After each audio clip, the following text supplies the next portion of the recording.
Hi guys, welcome to 6 Months with Sarah Man Voice Edition. Yes, I'm making this video even with this horrible sounding voice. I'm sick. I just was sick last month. So I'm sick. I have this horrible voice. I'm really not feeling well, but I'm gonna make this video anyways. So I'm back on social media after a 30-day break, and I wanted to just share with you, why does this eye look smaller than this eye? Do you ever look at yourself and think, what? Whatever, I probably have bags. And anyway, I wanted to just share a couple of the things that I discovered while on a social media break, because I know you guys were curious, and even my mom asked me. She was like, I don't know, maybe I'll take a break. So the one thing that really annoys me is when people say, oh my gosh, are you gonna be able to make it without posting a selfie? Can you even make it 2 days? Yes guys, I made it. In fact, when I don't have a social media, I don't even care. I don't even it's not like I go through withdrawals of like, oh my gosh, I need to post things. It's just when it's there, sometimes I get a little too into it. And I think we all do that. And I think if you don't even post stuff, you'll find yourself scrolling through things. Okay, thank you. Now go play.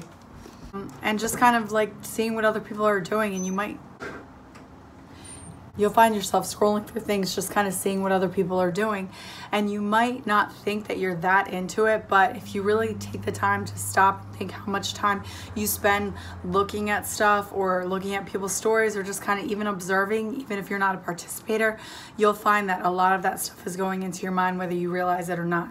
So the first thing that I realized when I took social media off is relief of not paying attention to what other people are doing. I thought it was mostly about my stuff, like, oh my gosh, I need to post a selfie on my, the attention that I got. But really more than that, it was watching and comparing and seeing what other people are doing. Not to mention, I follow a lot of celebrities and models, which, why do I follow models? Like fitness models and like girls that I'll never look like, just to make myself feel bad.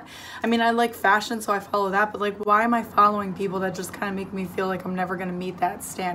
It's one thing if you want to be inspired. It's another thing if you're just following things that kind of can make you compare yourself to what you should be and things that you'll never be.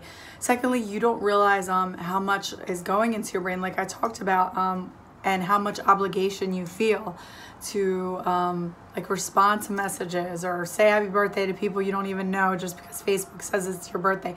Not to mention the nonstop ads and videos and politics that are just a burden, really. So when you're off of it, you're just like, sigh of relief. I don't have to deal with any of that. And I think social media is a great tool to stay in contact with family and friends that you might not see. I think it's a great tool for businesses promoting. I think it's a great way to share your life with people, like if you've had children or engagements or special things. I think all of that is wonderful. And I think that, people demonize social media a little bit too much, because it's not necessarily a bad thing.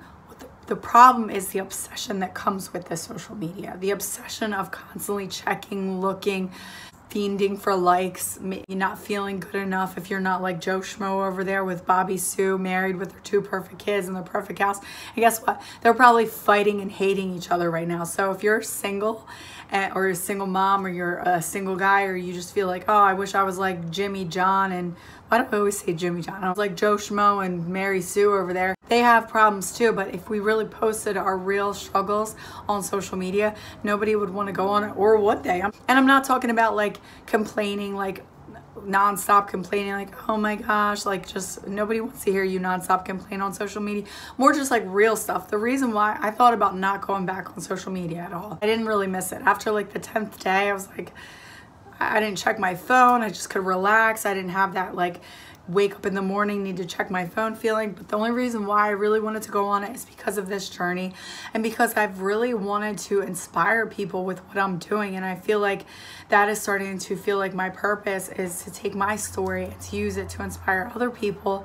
And I'm in the middle of my story, so I can't really, give you a how-to guide on how to change your life. I'm in the middle of my how-to guide, so I'm learning how to as I go. Whatever happens in this journey and moving forward, I feel like I have a story to tell, and I have the inspiration to give to people, even in the midst of my struggles. Now, my main thing was to share with you about social media. So the 3, I guess there's a few things that I'm having a hard time. One thing is disconnecting from what everyone's doing and not comparing yourself, and just kind of being in the moment and not feeling like you need to take a picture of your food, or you need to take a picture of yourself, or you need to take a picture of your friends, and just kind of like being in that moment and not worrying about sharing it, because I'm guilty of that. It's nonstop sharing what I'm doing.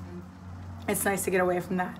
And then second, it's nice to, not compare yourself to what other people are doing, and not worry about if you're living up to the expectations.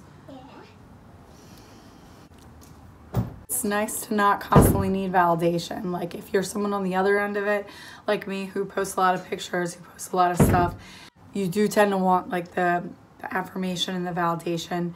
And it's really not real. I have some friends and family on there, but a lot of the strangers that comment on my pictures, I don't really need that. I don't need to post a picture of myself to feel beautiful or to feel wanted or to feel pretty. I should have that within myself. So for me, I needed to take a break from receiving all of that attention online and just kind of focusing on who I am and what makes me feel beautiful, regardless of a picture gets 100 likes or not. So if you're thinking about taking a social media break, I definitely recommend it. I would do like 21 days at least, because it takes that long to kind of see where your addiction level is, I guess, with social media. But I think everyone would benefit from kind of taking a break and stepping away from the digital world. I know that we live in 2018 where we have to be connected for our businesses, for our families, for a lot of things, but I really think sometimes it's just important to disconnect from social media and just kind of be in the moment. Sorry, I sway. I have to like stand up when I do videos. I can't sit down because I'm a hand talker. Hopefully next video I will have not a man voice, and I hope you guys have a great weekend. I'll see you next time. Goodbye.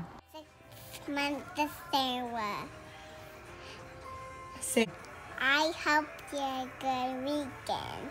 And I love you. Mwah!